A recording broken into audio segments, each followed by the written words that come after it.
Hi everyone, this is Jackie. Welcome to another Feel Good Friday for Wellbeing Watch. Today we will be doing a distress tolerance skill. We will be moving on to something else in the next video, but I hope that the distress tolerance skills that we've looked at so far have been helpful and useful in a classroom space, in a home space, for the kids, for us, for everyone.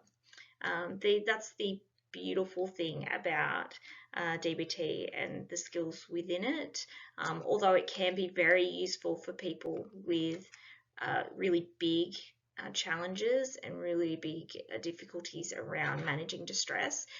It can also be helpful for everyday experiences of distress. So, radical acceptance. This one is somewhat difficult for people sometimes and does take some practice because we can get very set in our thinking and ruminate on that thinking, which can then become a challenge for us. I was trying to find a really cool way to describe it and I guess do it pictorially for those visual learners among us. So radical acceptance, and there is a little image here by this very cool artist that you should definitely check out, Glittery Nomi.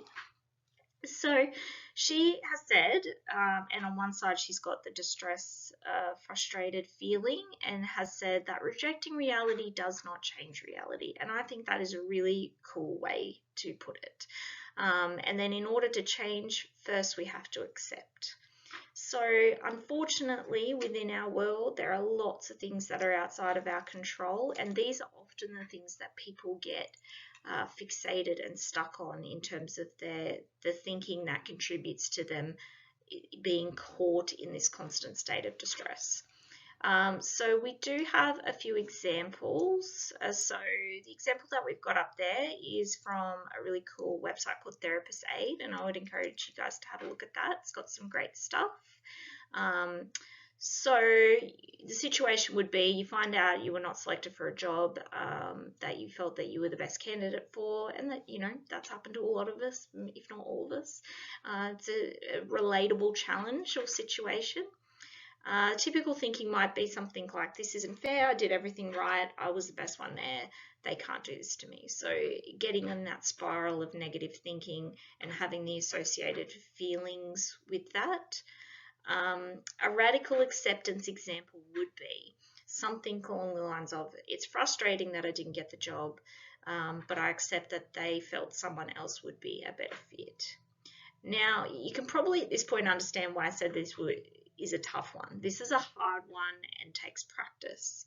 So you might not even believe that statement yourself initially, but what we want to do is work towards being able to believe and accept those things so that we understand that there's a lot of things that are outside of our control, and constantly ruminating on them and getting distressed about them is going to keep us in that spiral, and we want to get out of that spiral. So there's a couple of really cool coping statements in the right-hand corner there. So it is what it is. I can't change what's already happened. No use fighting the past. Everything happens for a reason. So there's some examples of statements that help us to radically accept situations that cause us distress. So I hope that was helpful. And again, this one is going to be one that we're going to need to practice, and I would really encourage you to use it sometime throughout the week, and let me know how you go with it. Next week or next video, we will go through and kind of do a bit of a refresher on some of the distress tolerance skills. Happy to answer any questions around those. I love talking about it, so please hit me with questions. And then we will move on to interpersonal skills. All right, thanks guys. See you soon.